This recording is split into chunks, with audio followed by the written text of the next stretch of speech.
안녕하세요. 찰리브라입니다. 저도 요즘에는 아침에 새벽녘에 이제 일어나면 어떤 생각을 되게 많이 하냐면 간밤에 이제 자다 깨서 불안한 감에 야, 이 또 이거 폭락하는 거 아니야? 이런 불안감을 요 근래 이제 항상 안고 있거든요. 제가 항상 이제 채널에서 영상을 만들 때는 긍정적인 발언을 하는데 저도 이제 사람이잖아요. 저도 이제 오랫동안 이 업계에 머물면서 저도 이제 투자를 하면서 뭐 어느 정도 내성이 생기긴 했지만 저조차도 그런데 신규로 이제 투자하시는 분들 같은 경우는 얼마나 더 불안한 마음이 많을까, 그리고 대출을 많이 껴서 하신 분들은 얼마나 더 그런 마음이 많을까, 이제 전 그런 생각을 이제 한편으로 해요. 그러면서 이제 영상을 만드는데 불안하시면 일단 중요한 건 내가 투자한 코인에 관해서 확신이 없는 상태에서 투자를 하시고 물리면 그때서부터 공부를 하시거든요. 근데 선행돼야 될 게 뭐냐면 내가 투자를 하기 전에 그 코인에 관해서 분석을 먼저 끝내는 게 중요해요. 그래서 제가 말씀드린 코인들에 관해서 불안하시면 제 과거 영상 몇 년 전 거부터 이렇게 쭉 헤드라인만 보시고 이제 제목 썸네일만 보셔도 히스토리가 대충은 담겨 있거든요. 아, 그래서 이 사람이 왜 지금까지 그런 얘기를 했구나라고 결론을 도출하실 수 있을 것 같고, 그리고 만약에 내가 투자를 하시는데 불안한 투자 있죠. 지금도 이제 추매를 하시는 분들이 있을 거야, 아마. 근데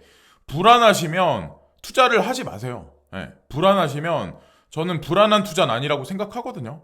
항상 이제 리스크가 너무나도 크게 존재하는 시장이 가상자산 시장이기 때문에 거기 그거를 이제 견디실 분만 이제 투자를 하셔야 된다고 생각을 해요. 그래서 오늘은 뉴스 위주로 이제 영상을 만들어서 말씀을 드리려고 하는데 코인리스를 제가 많이 봐요. 많이 참고를 많이 해요. 왜냐면 여기가 가장 깔끔하게, 가장 빠르게 많은 뉴스를 볼 수 있게 만든 플랫폼인데 어플리케이션도 있거든요. 코인리스 어플리케이션. 그래서 코인리스 어플리케이션을 다운해서 보셔도 되고 코인리스를 그냥 구글링해서 검색해서 보셔도 되고 어쨌건 도움이 많이 되는 플랫폼이에요. 자, 일단 우리가 시그널로 볼 수 있는 게 여기 뉴스를 보시면 아마 아시겠지만 중국 국가 에너지국이, 그러니까 한국으로 따지면 한국전력 같은 데 같아요. 6월 2일 날 암호화폐 채굴 관련 간담회를 개최한다.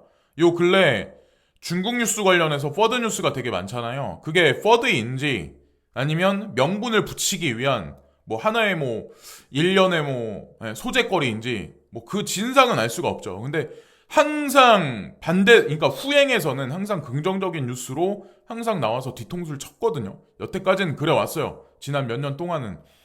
그래서 어쨌건 뭐 6월 2일 날이, 자, 여기 결과가 나오면 이게 하나의 뭐 시그널이 되지 않을까, 저 이제 그렇게 생각합니다. 암호화폐 채굴 관련 간담회를 한다. 뭐 요즘에는 채굴을 금지한다, 뭐 이런 얘기들이 되게 많이 나오죠, 뉴스들이. 그리고 가상화폐 국내 투자자가 587만 명이래요. 그래서 올해 12배가 늘었는데 투자자 수가 전체 토들리로 했을 때 600만 명이래요. 우리나라 인구 수가 제가 보니까 5천만이 조금 넘어요. 저는 6천만 다 돼가는 줄 알았는데 5천만 조금 넘더라고요. 전체 인구의 600만 명이면 전체 인구의 12% 정도 되거든요. 12%? 근데 저는 언제까지 이제 유튜브를 할 생각이냐면 전체 인구가 50%까지 올라갈 때까지 하고 접고 떠날 생각이에요.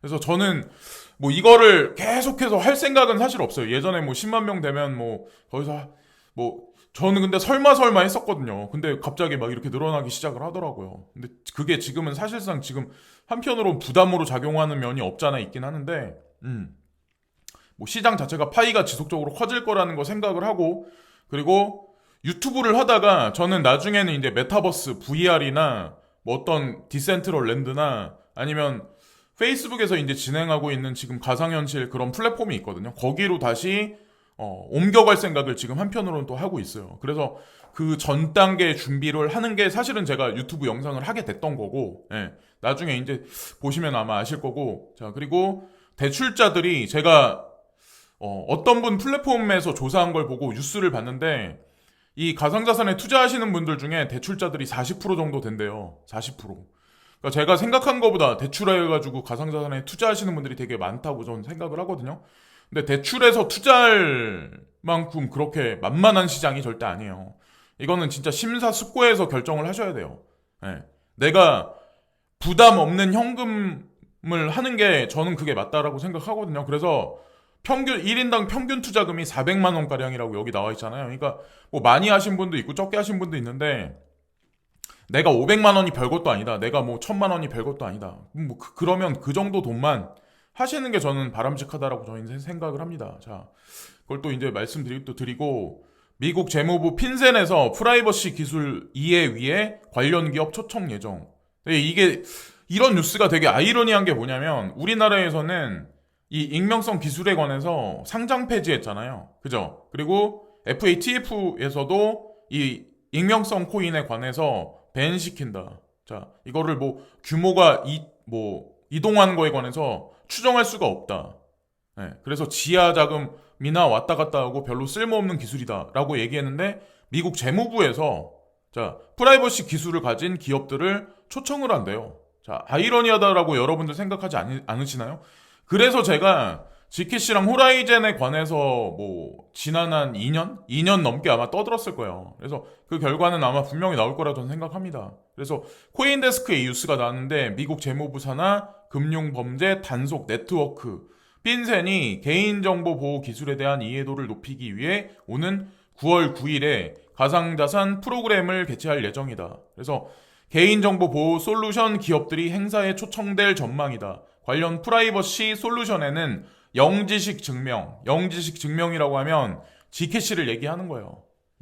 그래서 아마 G캐시나 호라이젠이나 모네로는 들어갈진 모르겠지만 어쨌건 그레이스케일 자산운용사 2개 코인이 들어가 있기 때문에 제가 봤을 때 이 코인이 유력하지 않을까. 그리고 9월 하반기 9월달 정도가 아마 될 거예요. 그래서 3분기 말에 호라이젠, 젠두가 런칭된다. 이런 얘기를 아마 여러분들 이미 다 아실 거예요. 그래서 저도 이제 코인베이스 상장이랑 젠두에 관해서 기다리고 있는 형국이라서 지금 뭐 익절은 일단은 안 하고 있어요. 익절을 안 하고 3년 동안 기다렸기 때문에 그냥 인내하면서 기다리려고 합니다. 어쨌건 하이 리스크 하이 리턴 이 말이 맞는 코인들이에요. 이 코인들 같은 경우는. 그래서 지금 추매를 내라. 뭐 지금 뭐 이걸 엄청나게 뭐 사야 된다 이런 걸 말씀드리는 건 절대로 아니에요.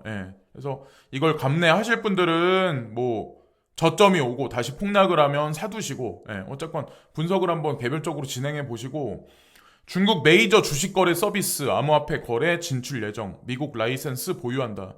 중국에서 움직이는 메이저 주식거래 서비스 플랫폼이 자 암호화폐 거래 진출 예정이다.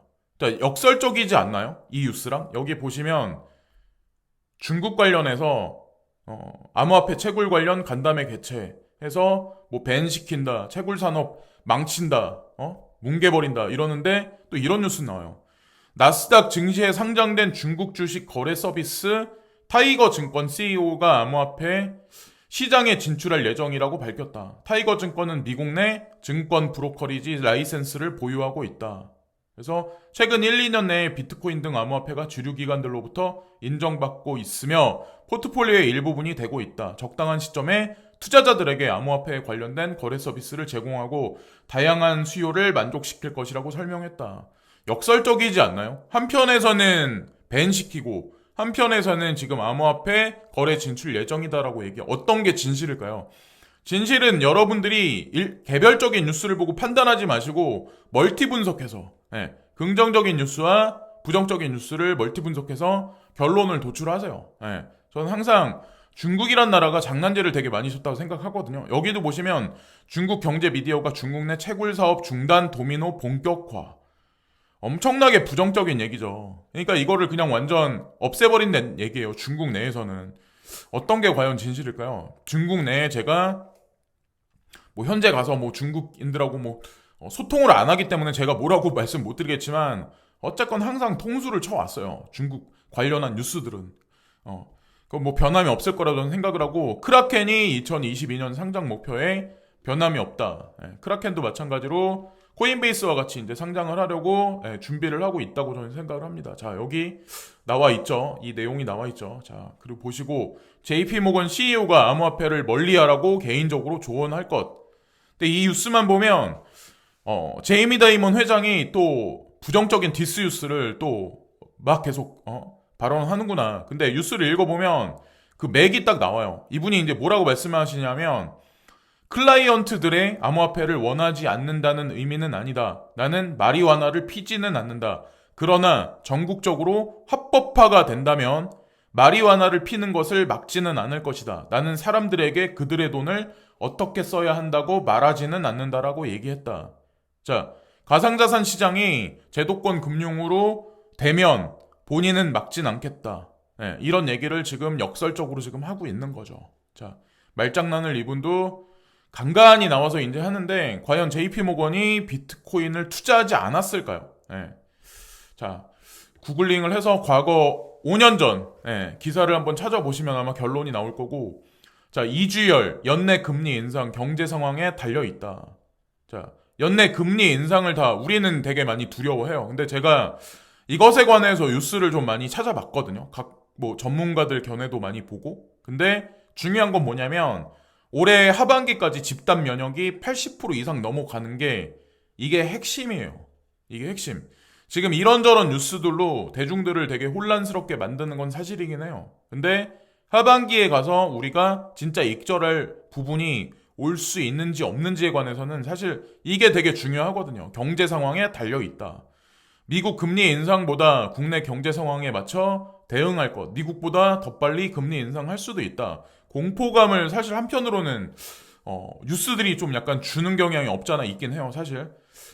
그래서 총재님이 경기가 호전되고 있지만 거기에 깔려있는 불확실성이 어느 정도인지 보고 살아나는 경기 회복에 지장을 주면 곤란하지 않느냐는 생각이라며 정상화만을 위해서 서둘러선 안 되겠지만 지연됐을 때의 부작용도 크다는 점을 같이 고려하고 있다.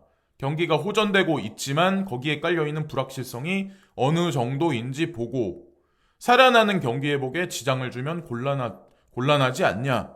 내 주변을 보면 내 주변에 우리 뭐 여러분들 아버지, 뭐 여러분들 할아버지, 아니면 여러분들 부인, 아니면 나 자신의 호주머니 사정을 보고 내가 하는 자영업이, 내가 하는 사업이, 주변인들이 하는 사업이 어떻게 흘러가는지가 사실 진짜 현실적인 거예요. 이 뉴스가 진짜 현실적인 게 아니라 거기에 기준을 잡으시면 전 될 거라고 생각을 합니다. 경기 상황 개선에 맞춰서 경기가 좋아지면 가계소득이 늘어나는 걸 전제로 해서 점진적으로 금리 정책을 결정해 나간다면 가계에 비치는 재무 건전성 부담 영향이 최소화될 것으로 생각을 한다. 진짜 실제로 경기가 좋아지면 금리 올리겠다는 얘기죠. 이게 단서예요. 이게. 자, 가계 손실에 그치지 않고 대출 부실화로 금융기관으로 전이될 가능성도 배제할 수 없다는 전제를 깔고 가상화폐 거래와 연동된 은행 계좌와 출금 규모를 면밀히 모니터링하면서 정부에 협조해 나갈 필요가 있다라고 덧붙였다. 명분을 여기다 붙이죠. 가계 손실 그치지 않고 대출 부실화. 그러면서 가상자산 거래 규모와 이게 출금 규모를 면밀히 모니터링한다. 무슨 의미냐면 세금에 관해서 그것에 관해서 제가 보기에 지금 주파나를 계속 두들기는 게 아닐까라고 생각을 합니다. 가상자산 시장에서 세금이 많이 나오게 만들려면 가상자산 시장이 커질 수밖에 없어요. 그거는 뭐 국내 정부뿐만 아니라 한국 정부뿐만 아니라 미국 정부, 중국 정부도 저는 궁극적으로 원하는 거라고 저는 이제 생각을 합니다. 자, 이주열 연내 금리 인상 가능성 시사했지만 전문가들은 올해 인상 어려울 것이라고 예상을 하고 있다. 저는 전문가는 아니에요. 전문가는 아니지만 지금 돌아가는 어떤 현재 상황을 보면 저는 금리 인상 되게 쉽지 않을 거라고 저는 생각을 해요. 단적인 예가 뭐냐면 주변 분들 보세요. 지금 직장 잃을까봐 지금 고통에 시달리고 스트레스 받으시는 분들 되게 많잖아요. 과연 어떻게 될까요? 여기서 이 총재가 이날 기준금리 인상을 시사하면서 정부가 집단 면역 형성 목표 시점으로 잡은 11월쯤은 하느니 금리 인상에 나설 수 있다는 관측도 나온다. 자, 여기 집단 면역 형성 목표 시점 11월쯤이라고 나와 있죠. 80% 이상까지 이때까지 넘어가면 금리 인상이 되는 거고, 근데 아마 8, 9월 달쯤에 아마 얘기가 나오기 시작을 할 거예요. 근데 아니라면 아마도 연기한다, 미룬다 이런 얘기가 나오면서 유동성 공급을 미국도 아마 똑같이 시사하지 않을까 저는 생각을 해요. 근데 중요한 건 3분기에 어차피 우리는 나올 어느 정도 틈이 있지 않나 저 이제 생각을 합니다. 그래서 여기 보시면 한 연구원이 원론적인 발언에 그치며 실제 올해 인상 가능성은 없어 보인다. 보통 내년 하반기에 금리 인상에 나설 것으로 예상하는데 예정보다 조금 앞당겨질 여지는 있다. 저는 이분 박성우 DB투자증권 연구원 이분 말에 전적으로 동감하거든요. 네. 여러분들은 견해가 어떠신지 모르겠지만 저는 이분 견해에 이제 동참을 하고, 그러면서도 내년 3월에 한흥 총재 교체와 4월 대선이 있다는 점을 감안하면 금리 인상은 그 이후인 7월에야 이뤄질 것으로 예상한다. 이분도 강승원 NH투자증권 연구원도 이분도 동일한 견해를 지금 피시죠. 예, 거의. 그래서 어쨌건 우리가 빠져나올 시점하고 이거를 이제 보시려면 제가 이제 개인적으로 보기에는 금리 인상 시점 진짜 본격적으로 들어가는 그거랑 아마 맞물려서 보시면 전 될 거라고 저는 생각을 합니다. 그래서 뭐 뚜렷한 지금 방향성이 없기 때문에, 그리고 제가 참고를 많이 하는 차티스 분들이 다 숨었어요. 지금 현재 다 숨어버리고 이번 달 말까지 뭐 그냥 네임도 없으신 분들, 그런 분들 같은 경우는 이번 달 말까지 좀 하락할 가능성이 높다, 뭐 35,000달러까지 이런 얘기 하시는 분들도 있는데, 저는 만약에 35,000달러까지 떨어지면 현금 보유하고 있던 거를 야금야금 좀 매수를 한번 해볼까 한편으로는 생각을 하고 있거든요. 그래서 어떻게 진행될지 모르겠지만 어쨌건 이 지금 지루한, 어떻게 보면 지루하면서 되게 암울한 이런 터널의 끝은 분명히 나오니까 너무 많이 걱정들 하지 마시고, 어차피 우리가 원하는 거는 엄청난 펌핑장에서 익절하는 거를 저는 항상 추구를 많이 하거든요. 뭐 짜잘짜잘하게 그렇게 트레이딩은 잘은 안 해요, 저 같은 경우는. 그래서 어쨌건 그런 구간은 반드시 개별적인 코인별로 오는 시즌이 오니까 이 여태까지 기다렸는데 인내를 못하고 포기하는 건 저는 의미 없다라는 생각을 하거든요. 세상 모든 일이 마찬가지지만. 그래서 오늘도 이런저런 뭐 의미 없는 기사가 될 수도 있지만 어쨌건 오늘도 영상을 한번 찍어봤습니다. 지금까지 찰리 브라운이었고요. 구독과 좋아요 부탁드리면서 오늘 영상도 마치겠습니다. 즐거운 하루들 되시고요. 오늘도 진심으로 감사합니다, 여러분. 감사해요.